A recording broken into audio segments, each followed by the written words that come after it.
travail, c'est d'accepter sa réponse, quoi.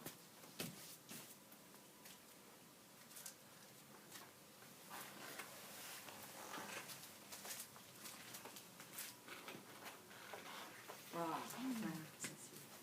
C'est beau, là. C'est beau? C'est beau. Laurence, on n'a pas du tout travaillé en glacis ensemble, là, tu vois, c'est... Alors, moi, je dis que le glacis, c'est Mozart, parce que quoi qu'on fasse, on est dans quelque chose qui est toujours harmonieux. C'est la flûte enchantée de Mozart. On est vraiment dans un monde où il n'y a pas de dissonance possible, quoi. On est dans quelque chose qui est forcément splendide, pour peu qu'on prenne le temps de le regarder. Et pour peu qu'on ne cherche pas à l'identifier, juste prendre ce que c'est, quoi. Ah voilà, oh, super, on a une plume là, vous la voyez? Alors ça c'est un rendu très temporaire, on ne l'obtient jamais, quand ça ne reste pas, donc il n'y a que dans l'atelier qu'on peut voir ça, quoi. Il n'y aura jamais aucun tableau qui présentera ça, parce que le glacis est en train de répondre, et c'est voilà, donc là ce que vous voyez c'est vraiment quelque chose, ben, vous êtes les seuls à pouvoir le voir avec les peintres, parce que normalement, quand ça a lieu, il n'y a personne, quoi. Moi, je suis toute seule. Alors, de temps en temps, j'appelle Ursula, mais tu le vois, là, c'est beau, hein? C'est beau, hein? Ça fait comme un ramage de plumes, là. Je trouve ça splendide.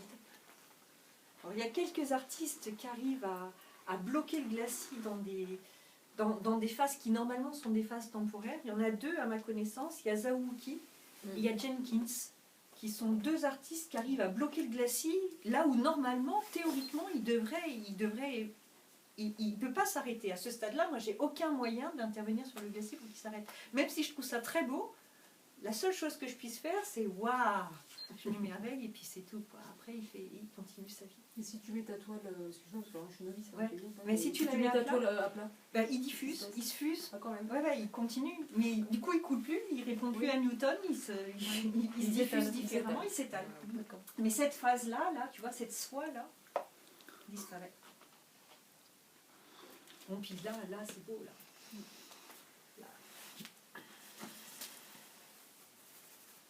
Allez, on va faire quelques petites touches oranges, parce que c'est trop beau.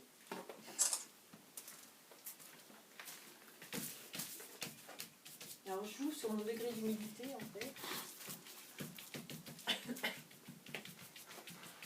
Et alors, ce qui est chouette aussi, c'est que ça reste orange, même quand je traverse du bleu. Attends, on va essayer.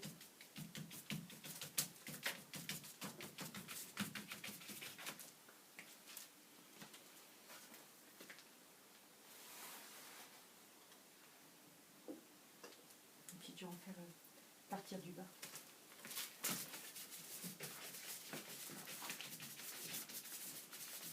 Alors ça, c'est un geste que j'adore en ce moment. En fait, c'est des ailes de papillon, hein, Serge. Regarde. C'est un vol de papillon. Tu vois? Je voyais les moustiques, mais oui. Ouais, mais toi, tu vois les moustiques, moi, les papillons.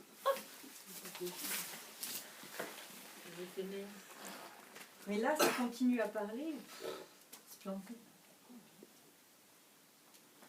Là, ça fait carrément un voile, le bas d'une jupe. Hein?